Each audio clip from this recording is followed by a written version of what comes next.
월간 이용자 8,600만 명으로 일본 메신저 시장을 거의 장악하며 압도적인 1위를 차지하고 있는 라인에 대한 논란이 계속 이어지고 있습니다. 지난달 일본 국민의 개인정보가 중국에 넘어갈 소지가 있다는 지적이 나오며 논란은 시작되었습니다. 네이버가 개발하고 보급한 라인은 일본의 국민 메신저입니다. 때문에 개인정보 유출 의혹 제기는 일본 열도 전체를 발칵 뒤집히게 하는 파장을 일으켰는데요. 그럼에도 여전히 라인을 대신할 만한 메신저가 없다며 일본인들은 자존심이 상한다는 반응을 쏟아내고 있습니다.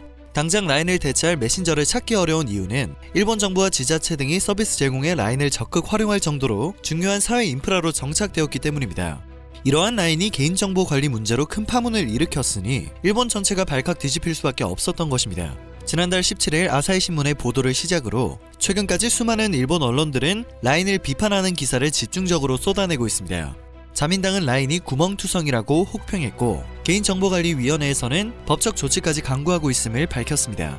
일본 최대 야당인 입헌민주당까지 나서 정부기관과 지자체의 라인 사용 일시 중지를 강하게 요구하게 됩니다. 정보 유출 의혹이 제기되었을 뿐 유출 사실이 확인된 것은 아니었지만 파문이 상상 이상으로 커지자 일부 지자체들은 사용 중지를 선언하기 시작했는데요. 사용 중지 이후 아무런 대책이 없는 상황입니다. 라인 외에 대체제가 없는 일본의 현실을 마주하게 된 것이죠. 사실 일부 일본인들은 한국에 대한 뿌리 깊은 불신으로 인해 오래전부터 라인이 한국 기업에 의해 만들어진 것이라는 점에 대한 불만을 드러냈습니다. 또 그럼에도 사용할 수밖에 없어 크게 자존심 상한다는 반응은 일본 내에서 심심치 않게 제기되어 왔는데요. 이번 라인 사태가 터지자 많은 네티즌들은 그럴 줄 알았다라는 식의 반응을 보이고 있습니다. 이런 분위기에 편승한 일본 방송들 역시 라인 때리기에 너도 나도 나서는 모습입니다. TV 아사히의 정보방송인 뉴스 나카이의 한 출연자는 라인을 처음 사용하기 시작했을 무렵 이것은 한국에서 만든 것이니까 정보가 유출될지도 모른다는 소문이 퍼졌다는 발언을 했고 다른 출연자는 그 발언에 맞장구를 치는 모습을 보였습니다.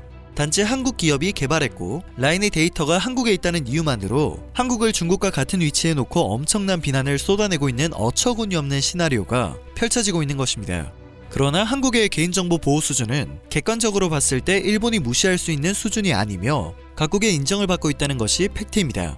때마침 라인 사태가 터진 이후 3월 30일 타이밍 좋게도 한국개인정보보호위원회는 한국과 유럽 간 일반 개인정보보호법 적정성 논의가 성공적으로 마무리됐음을 확인해 초기 결정이 채택됐다고 밝혔습니다.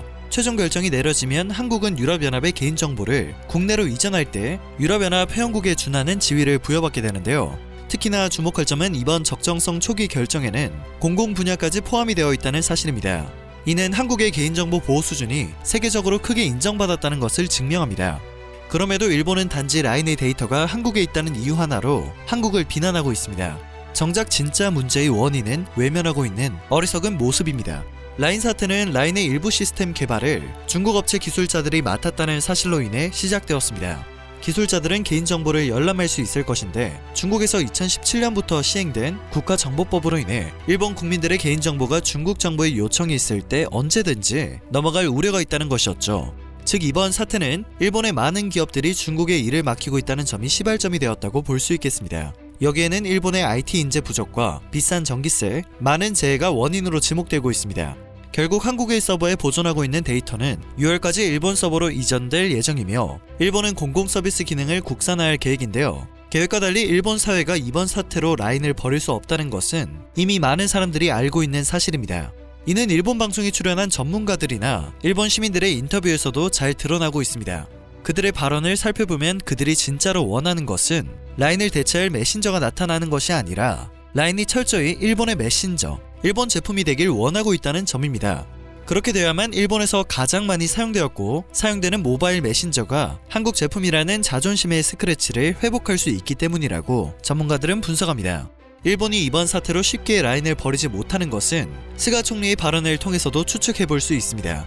스가 총리는 정부 행정 서비스에서 라인 이용을 재검토할 계획이 있는지에 관한 기자단 질문에 먼저 사실관계를 확인해야 한다는 입장을 밝혔습니다. 또한 최근 일본 언론들은 일본에서 처음으로 지난해 4월부터 라인을 통해 주민표 발급 신청을 받는 지바현 이치카와시가 해당 민원 서비스를 일시 중단하는 등 라인을 활용하는 지자체들이 곤혹스러운 반응을 보이고 있다고 보도했습니다. 능력이 없는데 의심만 많고 자존심만 높은 일본의 상황을 전해드렸습니다. 오늘 영상은 여기에서 마치도록 하겠습니다. 영상이 정보가 되셨다면 그것만으로도 감사드립니다. 늘 새롭고 유익한 뉴스를 전하는 로버튜브 되겠습니다.